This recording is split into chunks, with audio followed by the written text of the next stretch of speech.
and who we now know met with Liz Cheney and the White House, well, she is now facing an ethics complaint over her campaign finances. I sure hope she's not blue because she's been accused of smurfing, a practice where big money donors break down their contributions into tiny little chunks and spread them out across multiple campaigns. It's like taking a multi-million-dollar donation and turning it into millions of $1 ones. Kind of sneaky. But here's the clincher. According to the complaint, some of the so-called donors on Willis's campaign finance reports claim they never actually donated to her campaign. I mean, what are the odds of that? It's almost like their names and addresses were used without their knowledge or something. The complaint also alleges some of the residential addresses of the donors listed turned out to be vacant lots and places of business. I'm no gumshoe, but I'm pretty sure most donating supporters don't live in vacant lots or office buildings unless, well, that's a new reality show, in which case, count me in. Apparently, one of Fani's donors made 68,000 contributions to candidates nationwide over 6 years. That's 30 campaign contributions a day, every day for 6 years. I don't know about you, but even with all the coffee in the world, I don't think I can manage such a donation marathon. What about campaign contribution limits, you might be asking? Good question. The complaint suggests at least 3 of Willis's donors may have exceeded the $3,300 limit for individual contributors. I'm no math whiz, but I'm pretty sure that's against the rules too. Unless, of course, there's some loophole that allows you to donate unlimited amounts of money as long as you do it in tiny little increments. Look, I'm not here to accuse anyone of wrongdoing, but one thing is for sure. If these allegations turn out to be true, it could spell big trouble for our friend Fani. What do you think? Is this just sloppy bookkeeping, or is there something more nefarious going on? More importantly, do we call this whole thing Smurfgate? Because that's a name we could all get behind. Thanks for watching. On our campuses, and I'm very concerned with the reports of anti-Semitism. I've spoken to Jewish students who have feared going to class as a result of some of the harassment that they're facing on campuses. It's unacceptable, and we're committed as a Department of Education to adhering to Title VI enforcement. Department of Education Secretary Miguel Cardona today responding to reports of anti-Semitism inside of protests that call on universities to stop investing in companies that the students say are profiting off of Israel's war with Hamas. Being unsafe on campus is not going to be tolerated, and that we do not condone, and we definitely reject any calls for genocide or any calls for anti-Semitism or any anti-Semitism on campus. These new comments come as polling shows President Joe Biden's support among younger voters is slipping. A new CNN poll released this weekend shows that former President Trump now has an 11-point lead over President Biden among voters 18 to 34 years old, with 81% in that voting bloc saying they disapprove of the way President Biden is handling Israel's war. Also on Tuesday, House Speaker Mike Johnson calling on Columbia University's president to resign and for President Joe Biden to speak directly about the campus protests. We desperately need, the country needs, clear moral authority. We need the President of the United States to speak to the issue and say, this is wrong. What's happening on college campuses right now is wrong. It is un-American. It is not who we are. The president seems unable or unwilling to do that. Also today, Treasury Secretary Janet Yellen telling lawmakers on Capitol Hill that she's concerned about where the United States is going with its budget deficit, saying that significant steps need to be taken to reduce it. According to the Treasury Department's website, the country is operating a roughly $1 trillion budget deficit this fiscal year. In Washington, I'm David Aid for Newsnet. Tribe 43.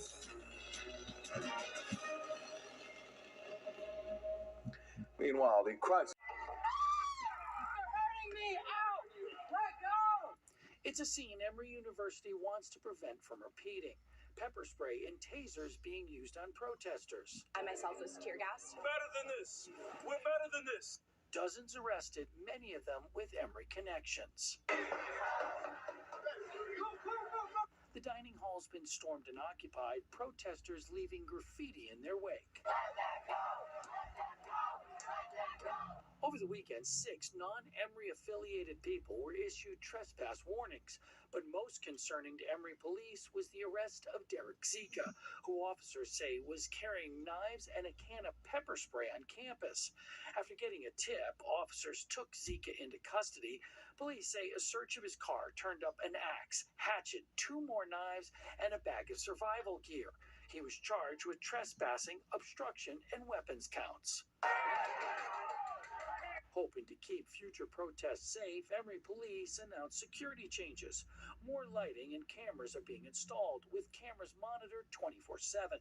Increased uniformed officer patrols, especially around the quad, and limiting building access to people with key cards. Quoting police, Emory is continuously working to take appropriate measures to keep our community safe. Emory police call Zika a convicted felon from North Carolina, despite the fact he's already bonded out of the DeKalb County Jail on those Emory charges. Reporting from Emory Village, I'm Mark Teichner for Good Day Atlanta.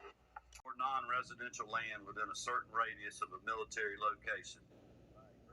The new act bans any agent of China from buying farmland in Georgia, plus any commercial land within 10 miles of any military bases. Agents of Cuba, Iran, North Korea, and Russia are also affected by the new law, though the measure targets these countries. Much discussion among lawmakers at the state capitol focused on China. States including Florida, Alabama, Louisiana, and Arkansas have passed similar bans. The laws gained traction after U.S. fighter jets shot down that Chinese spy balloon last year. Some Democrats criticized the act, calling it discriminatory. Other critics warned the bill could face legal hurdles. At least 24 people have died after a section of a highway collapsed in southern China following weeks of heavy rain. Authorities say dozens more are injured. Early Wednesday morning, Beijing time, a section of a highway in South China suddenly collapsed. But Beijing has a history of covering up the real data, so the death toll remains unverified. What we do know is that 24 vehicles fell during the collapse, igniting explosions and fires. Videos from the site show the blackened remains of the cars piled together, up in flames and emitting heavy smoke. The incident happened in China's southern province of Guangzhou, where it's been raining for nearly a month. The rainfall significantly increased in the past 2 weeks. Seeing the clouds. It appears the ground beneath the highway caved in on itself. And people across the world today may be taking part inadvertently in one of the world's greatest atrocities, the theft of living organs from prisoners of conscience in China. But not if you're in Texas or now Utah. A new law puts a stop to health providers covering or providing post-care for organ transplant surgery in China and any other country where forced organ harvesting is believed to occur. That's because transplant tourism continues today, with people traveling for procedures that could save their lives and yet end in others. To shed light on this horrific phenomenon, we're joined by Weldon Gilcrease, the Deputy Director of Doctors Against Forced Organ Harvesting. Dr. Gilcrease, welcome. How significant is this law in Utah in a symbolic sense, and also how many lives do you think could be impacted? It's a great question. I think the thing about transplant is it's a complicated procedure that involves many different facets. So there's not just the transplant surgeon or the people in the operating room, but also the aftercare and the doctors that take care of those patients afterwards. There's nurses, social workers, and there's a whole host of a team. So I think looking at it as one victim that's killed for their organ, for one transplant, for somebody from Utah that may travel there, it's not just that one victim. I think a lot of complicity from the entire medical field, not just in China, but in Utah, in the aftercare of those patients. It also has the ability to protect a lot of those people as well. For sure, and nobody would knowingly want to take part in something like this, but it is hard to believe forced organ harvesting from a living person. Could you explain how this came about, how it is a systemic thing happening in China and who it's targeting? Yeah, so what happened in China, if you go back to the 1990s, China was doing very, very few transplants. So, as an example, they were doing less than 25 or 20 liver transplants per year. And starting in the early 2000s, you see this explosion of transplant data or number of transplants that are happening in China with no organ distribution or organ donation system within China. So there was really no explanation for it. And in 2005, a liver transplant surgeon in China is on film essentially saying 95% of our transplants are coming from executions. Now, the word that he used was executed criminals, but what came out in 2006 was that these weren't criminals that were being harvested in terms of their organs after an execution. These were people that were being killed on demand. And it really coincided with the crackdown on Falun Gong practitioners in 1999. So what happened in 1999 when the government turned against 70 to 100 million Chinese that were practicing Falun Gong was that you flooded the detention centers, the prisons, the labor camps with roughly 450,000 to a million Falun Gong practitioners who were, for the most part, young and healthy. They didn't smoke, they didn't drink. And so what you have in China in the transplant system is going from very little transplants to essentially using Falun Gong practitioners as victims and killing them on demand for their organs. This has also spread to other victim groups like the Uyghurs in Xinjiang, who are in concentration camps, and 1 to 2 million Uyghurs are in concentration camps in Western China, but also probably House Christians, Tibetans, and other victim groups within China. Right, yeah, so we've got Uyghurs, you mentioned, that's a minority group, ethnic group within China, Falun Gong, and spiritual meditative discipline that's targeted and has been targeted for at least 2 decades within China. So these are groups that are really being targeted for who they are. I just want to ask Lindsay, good morning. What are you seeing right now from your vantage point? Good morning to you, Sharon. Everything very calm right now. Something I want to add is talking about that police presence. We actually heard from Governor Kemp yesterday addressing these protests. He said while they remain peaceful, of course they're welcome, but when it's when these things escalate to include illegal activity, that's when police will get involved. And they did to an extent yesterday, but still things did remain mostly peaceful here on the campus at Emory. Students who are participating in these demonstrations say they want to see the university cut financial ties with Israel. That's what they're calling for. Demonstrators linked arms, forming a circle in the center of campus. Back and at one point, wherever it did was walk you into the came admissions from. office and remained inside for about an hour until police came and cleared them out. This was one of the many anti-war protests happening on college campuses yesterday. Our crews captured another demonstration happening at SCAD, another at Kennesaw State, and another at UGA. And while protesters say they're taking a stand for Palestinians, some Jewish students say they feel that the protests are anti-Semitic. Obviously, I support a free and independent Palestine, and what I believe is happening is a tragedy, and I think there's peaceful ways of doing it. It definitely makes me really upset, but, I just, again, like Jonathan said, I just come back to my community, and it makes me feel so much better. This is the Makes you feel so much better. On campus, and there have been several arrests of both students and non-students. Again, right now things peaceful, but we'll keep you updated if there are more demonstrations going on today. Reporting live from Emory University, I'm Lindsay Tuman for Good Day Atlanta. Well, the time right now 8:32, and our Thursday morning starting out cool and pleasant, but while law enforcement officers patrol around the area. Last night, scuffles erupted between pro-Palestinian and pro-Israeli demonstrators at UCLA. Police later stepped in to disperse the crowd.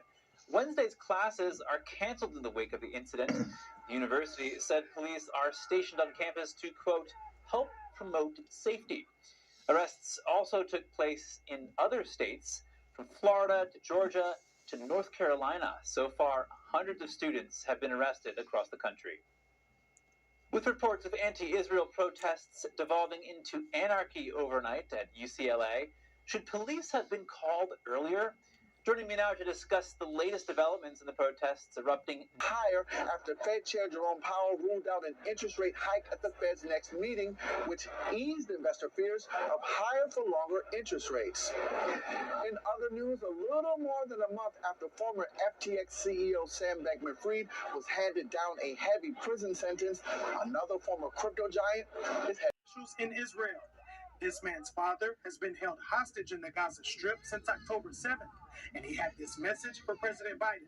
And we're asking him to apply whatever pressure is necessary to Hamas, but not only to Hamas, also to the Israeli Prime Minister. And Blinken met with Israel's Prime Minister during his trip, as well as Israel's president. We yearn for the immediate return of the hostages. It is and should be the top priority of the international community. We're determined to get a ceasefire that brings the hostages home and to get it now. And the only reason that wouldn't be achieved is because of Hamas. We also have to be focused on people in Gaza who are suffering in this crossfire of Hamas's making. And so focused on getting them the assistance they need. Blinken also met with family members of hostages while he was in Israel before he departed on Wednesday. This man had this to say after meeting with Blinken. He was very fair, I must tell. He told us all the problems that they have as United States, and he spoke with everybody, each, and it was fantastic. Meanwhile, in the Gaza Strip, Israel reported striking several terror targets belonging to Hamas and the Islamic Jihad. And some residents in the Gaza Strip are not sure where to go to find safety, including this man who said he survived an apparent Israeli airstrike. They asked us to go to Al Shabura, and we came to Al Shabura. What is our fault? Do you see this ceiling? It was made out of cement. Then I would have lost all my children. What can we do? Where will we go? I'm waiting to get my tent to leave. I'm waiting for it so I can leave. And also on Wednesday, for the first time since the war began, Israel opened up the Erez crossing to allow the delivery of humanitarian aid to the northern Gaza Strip. Jason Perry, NTD News. And we're now bringing in a set with or without hostage deal. Israel is going into Rafah. So what are the political repercussions for Netanyahu if he would actually go forward with an invasion? Well, there's several political ramifications. Number one is the United States of America has made it pretty clear that they do not want Israel to go into Rafah. And if you want to extrapolate further than that, had the United States of America backed up Israel fully from the get-go, all of Gaza would be done with at this point in time. The hostages hopefully would have been returned. This slow-walking process that the United States has insisted that Israel has done has hurt both Israel, it's hurt the hostages, and now it's been one of the reasons why we've got all these problems on the college campuses. So what do you think? What do you think would the U.S.'s reaction be to that if he would actually do it? I would be surprised if at some point in time the ICC, the International Criminal Court, does not bring charges against political leaders in Israel, and the United States of America will not block those charges. I see. And let's focus on Hamas's end here for a minute too. What else is there that Israel could give that is in Hamas's interest at this stage of the war? You know, maybe to make up for a permanent ceasefire. In other words, could they actually accept a deal where a Rafah invasion is still on the table? No, Hamas cannot accept a deal where a Rafah invasion is still on the table, but Israel can't accept a negotiation where the war is over, which is the impasse that we've been at for the last 6 months. Israel cannot live with a terror state on its border that says it will do October 7th over and over again, and Hamas can't accept a deal that ensures that it will be defeated, which means that war must happen and must be completed in order to bring sanity back to all of the civilians, both in Gaza and in Israel. So do you see a possibility of a hostage deal at all? I think that there's still a chance because the United States of America is putting enormous pressure on Israel ultimately to give up its views. And I think that there could be a hostage issue that will enable Hamas to still be in Gaza. And everybody wants the hostages home. They wanted them home for the last 209 days. I don't see how Israel keeps its promise to the rest of its civilians by allowing Hamas to still be in charge of Gaza, which seems to be what Secretary Blinken is currently pushing for. Okay, and so on Netanyahu's end, we've been hearing warnings of an invasion into Rafah, for months, and yet it seems there's reports that there are no real humanitarian or military plans in place, according to U.S. officials. So what do you think is going on there? Yeah, so that's not true. There are clearly plans that are in place. The plans over the last 6 weeks have gotten better and more precise, and the plans are there for any military expert who you are willing to interview on this one. The fact that the U.S. administration says that they don't meet up to their expectations, there is no plan that would meet the U.S. expectations, not because they don't work, but because it is politically inconvenient for President Biden to support an invasion into Rafah. President Biden is stuck in between a rock and a hard place. He has a base that wants anything to happen in order to now enable Hamas to survive, and he has another part of his base that frankly understands that it's in America's best interest for Israel to remain strong and to not have terrorists living on their border. So it's a tough place for everybody. The Middle East is complicated. Absolutely, that it is. Thank you so much, Ari Lightstone, for weighing in on this. I appreciate it as always. Thank you. And the House passed a bill yesterday that would establish a broader definition of anti-Semitism for the Department of Education. The proposal passed with bipartisan support. It aims to codify the International Holocaust Remembrance Alliance's definition of anti-Semitism. It now goes to the Senate for a vote. The State Department says Russia used banned chemical agents against Ukrainian troops. The department yesterday said the U.S. is imposing further sanctions against Russia for violating the International Chemical Weapons Convention.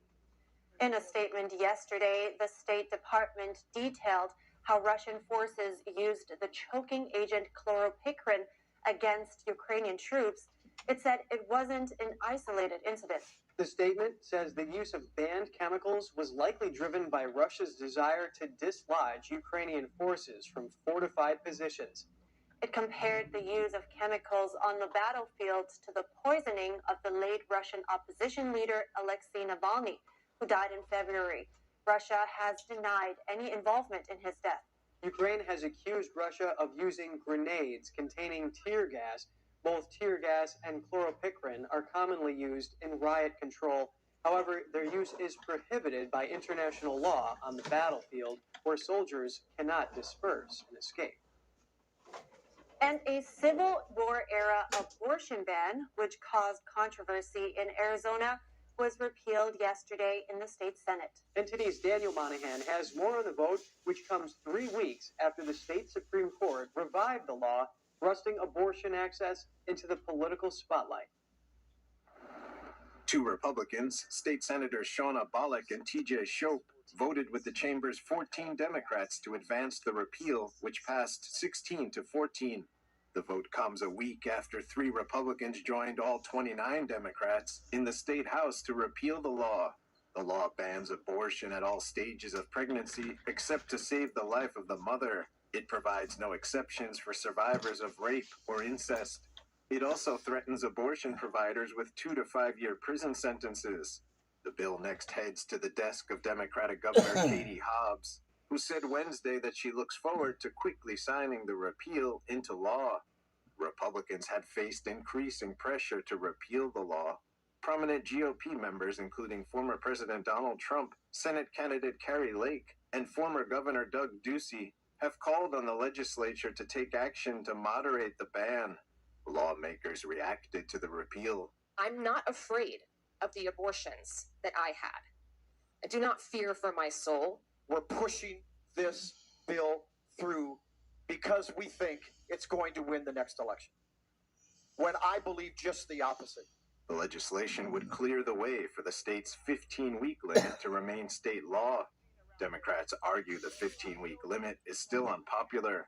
Abortion access advocates are gathering signatures for a ballot initiative to enshrine abortion access into the state's constitution.